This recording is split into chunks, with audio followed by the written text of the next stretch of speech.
What if you learned you were being investigated for sexual assault in Charleston, South Carolina? What would you do? Hi, I'm Greg McCollum. I'm a criminal defense attorney and founder of the Complete Legal Defense Team. Let me tell you a story, and I'll call him Robert. Robert contacted us, and his concern was the police wanted to talk to him, and he wanted to know what he could do or what he should do. As it turns out, Robert, who was a young professional, who had a real estate license, who was a very ambitious young man, had taken a job specifically with a certain real estate group because they were one of the more innovative real estate companies. They had a good training program, they had a good sales record, and he wanted to be with one of the best. And so he specifically moved to that area to work for that company and be trained by them and be trained by the person who owned the company. As it turns out, there was a young woman. She was of the age of consent, because there's certain ages you have to be at to consent to have sex with someone. And she had gone and told her mother that this thing had happened in the real estate office, that Robert had sexually assaulted her, and that they called the police. The police started investigating. So once they reach out to Robert to talk to him, to have him come into the police station and talk and do those things, he was smart enough to contact us.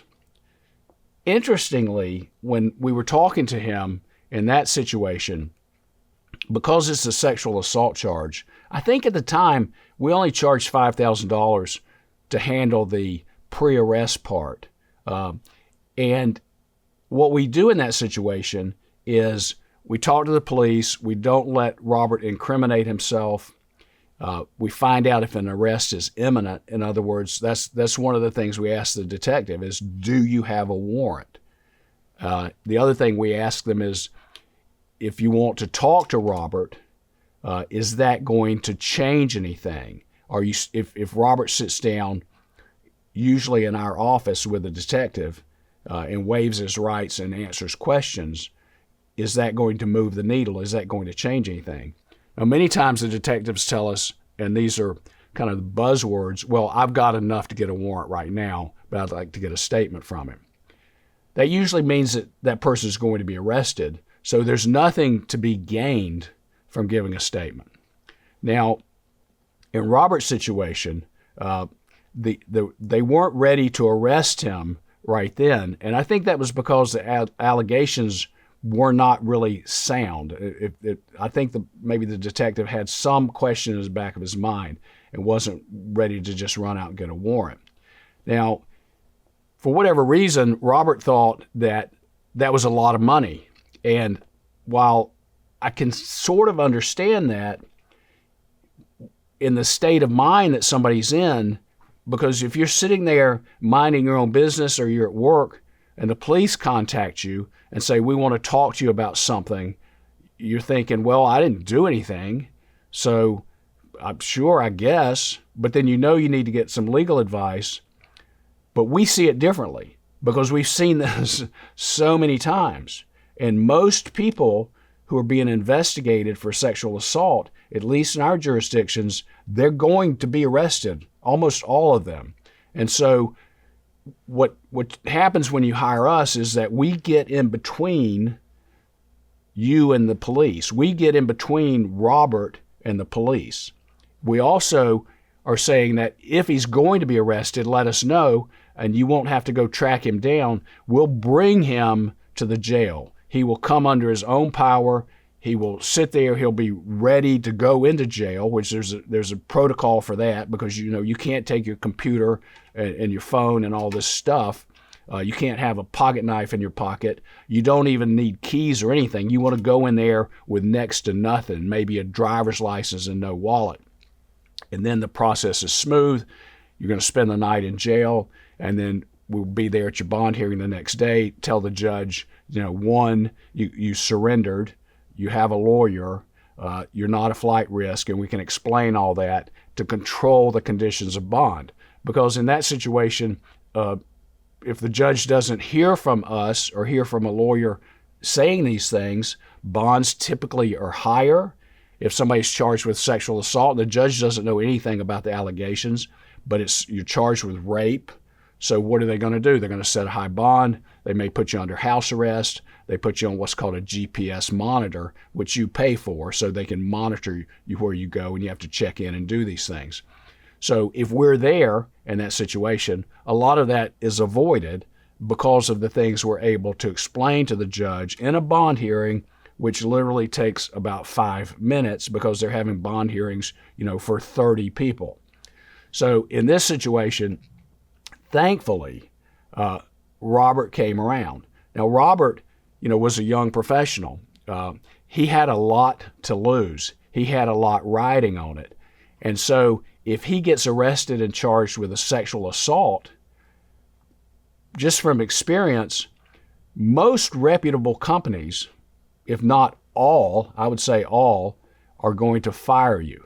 They're not going to let a rapist work for the company. And in the situation for a real estate agent who goes and meets people at properties and shows properties and is alone with people, there's no real estate company is going to let somebody who's charged with sexual assault do that work. Another thing that's going to happen is once Robert is charged, then somebody's going to file a complaint with the real estate commission, and they're going to do an investigation and likely temporarily suspend his license. So this happens all the time with sexual assault cases. It doesn't matter if there even was a sexual assault. It doesn't matter if you're guilty. It doesn't matter if they're false allegations. Once you're charged, everyone thinks the worst. You turn into this, public enemy, this kind of pariah that nobody wants to be around. So all of that's riding on it. So from our perspective, the fee that we charge there is worth its weight in gold. So eventually, within a day or two, Robert comes around, he hires us. So we talk to him. We're also talking to the police, trying to hold them at bay, because the longer we can keep the police from getting a warrant, the more time goes by, there's a better chance that they won't do something, okay? Now, in this situation, apparently what had happened is Robert was a young, energetic, upwardly mobile, going to be a very successful person, and this intern, this woman, and I can't remember how old she was, within his age range of 3 or 4 years probably, but apparently, she just became overwhelmed in the office and started to perform like a sex act on him, which I think startled him. Okay, and in that situation, you're kind of damned either way for him, because if you rebuff that and push them away, you could be accused of something because the person's been scorned and angry. If you do something with somebody that you're really not in a relationship with, that doesn't have good consequences. So the best thing I could tell you is don't get in that situation. Don't meet with somebody with the door closed. So once we started talking to the company, and we had a conversation with the company's lawyer, and we started looking at the office, several things just didn't add up. One, the office was full of people that day. It was the middle of the day, and this office that they were in was a middle office. It had, it wasn't some heavy-duty door. Those doors to that room, I don't even think lock, and people are walking back and forth. Plus, the walls are thin, and so if you could hear something, if there was something odd happening, certainly if somebody was being assaulted or anybody was arguing, everyone would hear it. So we were able to talk to the detective, and we said, hey, look, can we get you, to go look at the office? Can we get you to go look at where she claims this happened? And then as we talked to people that work for the company, as our legal team talked to people that work for the company, we found out who was there during that exact time period. and there were 2 or 3 or 4 people who were witnesses. Now, for the police, they think a witness is somebody who saw you commit a crime, either saw you or heard you commit a crime. But for defense attorneys like us, witnesses are also people who are in proximity and would have heard you commit a crime and didn't hear anything unusual, so everything is normal. So we got the police to actually do an investigation and talk to some of those people, and so it started creating a completely different picture. It wasn't a situation where it was like she said. It was a situation where independent witnesses said, we know Robert has high standards. Robert's a professional. We were all in the office. It wouldn't be unusual for one of us just to walk in that door, okay? It wouldn't be unusual for us to hear somebody talking in there if they were talking loudly. And there was nothing unusual that happened that day. So essentially what happened is that because we were able to get the detective to actually interview these witnesses, to go look at the scene, we're telling him also about all the good things about Robert. Robert's young, he's energetic, he's professional. This is what other people say about him. He has no criminal history. He's never been charged with a crime, much less an assault. He's clean as a whistle. And so as we go through this, eventually what happens is the police made a decision to not get a warrant. Now, sometimes they do that in kind of a backhanded way where they go to the judge and they present to the judge as whether or not they have probable cause to get a warrant, which is scary for us because probable cause to get a warrant is a low standard. It doesn't mean you're guilty. It just means that there's enough there, doesn't require much. But in that situation, if the detective goes in and has an honest private conversation with the judge and says, I don't feel good about this case, so I need to know, if you would issue a warrant or something. The judge cues off of that. The judge sees what's going on, and the judge declines the warrant.